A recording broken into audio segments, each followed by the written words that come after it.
السلام عليكم الاخوان، نتمنى كاملين تكونوا بخير وعلى خير وفي صحه جيده ان شاء الله. الاخوان، اليوم الفيديو ديالنا غنهضروا على مجموعه من المواضيع اللي كتهم اللاعبين ومحترفين المنتخب المغربي، وكذلك برنامج مباريات نصف النهائي الشان بالجزائر. قبل ما نبداو الفيديو ديالنا، نتمنى منكم تدعمونا بالاشتراك وتفعيل الجرس باش يكون المحتوى في المستوى، وديما نقدم لكم الجديد ان شاء الله. الاخوان ديالي، بلا ما نطول عليكم ندخلوا للتفاصيل. كما شفتوا الاخوان، في برنامج او الانتقالات الشتويه الميركاتو الحالي، انتقال اللاعب عز الدين الناحي الى فريق مارسيليا الفرنسي. اللاعب انتقل بصفقة انتقال من أنجي إلى مارسيليا بقيمة تقدر ب 8 مليون أورو، زائد 2 مليون أورو كإضافات متغيرة. اللاعب عز الدين الناحي غيجاور اللاعب المغربي الآخر أمين حارث، اللي الآن هو مصاب وهو كيرجع الطراوة البدنية ديالو شوية بشوية. في حين الإخوان، اللاعب المغربي المتألق كذلك في المونديال، اللاعب اللي هو سليم أملاح، وأخيرا قدر يخرج من جحيم ستانداردو ليج البلجيكي اللي مارس عليه مجموعة من الضغوط باش يخلي اللاعب المغربي يجدد العقد مع ستانداردو ليج البلجيكي. ولكن اللاعب المغربي كان عنده رأي آخر، وكان باغي يحترف في إحدى الدوريات الكبرى الخمسة. اللاعب اللي تعرض لمجموعة من الضغوط كما سبقت وقلت الإخوان، فاللاعب قدر ينزل مع فريق ستانداردو ليج إلى الفريق الرديف كعقوبة منه لعدم تجديد العقد ديالو مع فريق ستانداردو ليج.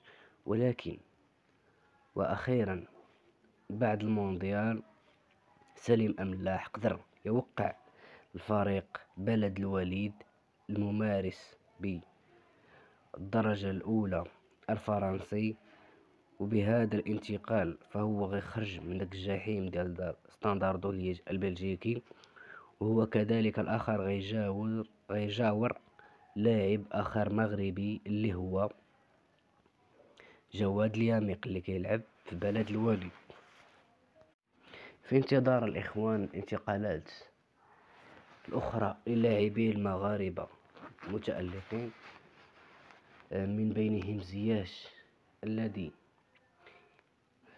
يدخل في مجموعة من المفاوضات مع فرق داخل الدوري الإنجليزي وكذلك خارج الدوري الإنجليزي.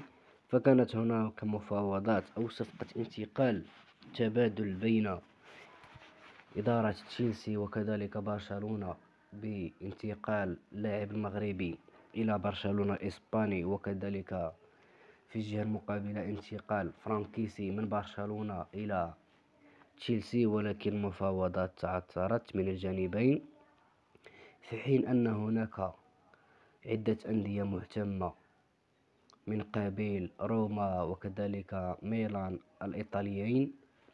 وفي الدوري الإنجليزي فهناك فريق مهتم بشدة، ألا وهو فريق إيفرتون الإنجليزي.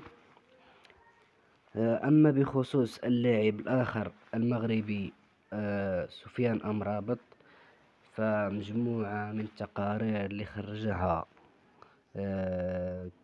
خرجها رئيس النادي اللي كيقول أن سفيان أمرابط فهو ليس للبيع، وأنه مستمر مع الفريق إلى نهاية الموسم الحالي. أما في خصوص التصريح اللي قام به اللاعب الواعد الشاب بلال الخنوس على الانتقال إلى فريق أوروبي كبير في هذا السن الصغير، فهو يرى ذلك مغامرة، وأنه يريد أن يتدرج مستوى إلى أعلى مستوى، إلى أعلى بكثير، حتى يصل إلى النجومية. فأعطى مثال أنه لو انتقل إلى نادي مان سيتي، فهل يمكن أن يجلس دي بروين على مقاعد البدلاء وإشراك بلال الخنوس؟ أكيد العقل والمنطق كما قال اللاعب لا. أما الإخوان، نفتحوا محور الثاني اللي كيخص بمنافسة إفريقيا المحليين الشان المقامة بالجزائر. فبعد إصدار الستار على مباريات الربع اللي عرفت تأهل كل من البلد المستضيف الجزائر وكذلك السنغال ومدغشقر والنيجر، فمباريات النصف النهائي فهي ستلعب على الشكل التالي: مباراة الجزائر ستكون أمام النيجر، وكذلك في الجهة المقابلة ستكون هناك مباراة السنغال أمام مدغشقر.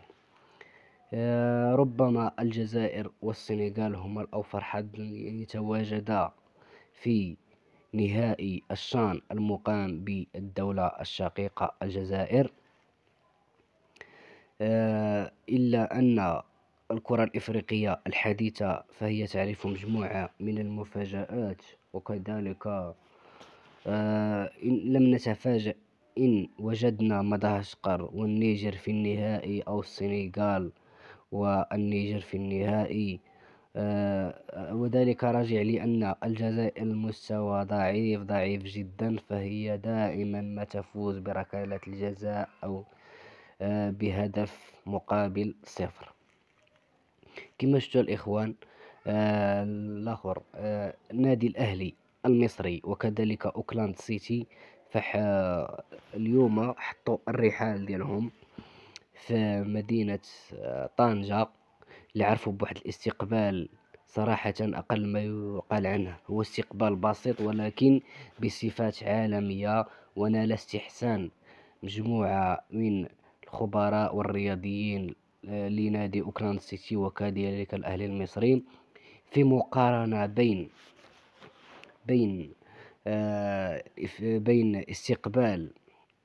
استقبال الجزائريين وكذلك استقبال المغرب، فهناك فرق كبير يعد ب50 سنة أو أكثر. فالمغرب دائما ما يتفوق على الجارة الشرقية الجزائر في هذه المحافل وكذلك الاستقبال والأصول. المهم الإخوان، حتى لهنا وصلنا لنهاية الفيديو ديالنا. نتمنى منكم تدعمونا بالاشتراك كما قلت في بداية الفيديو، وتفعيل الجرس باش يوصلكم أي جديد إن شاء الله، وخليوا لي لايك ولي كومنتير باش يكون المحتوى في المستوى.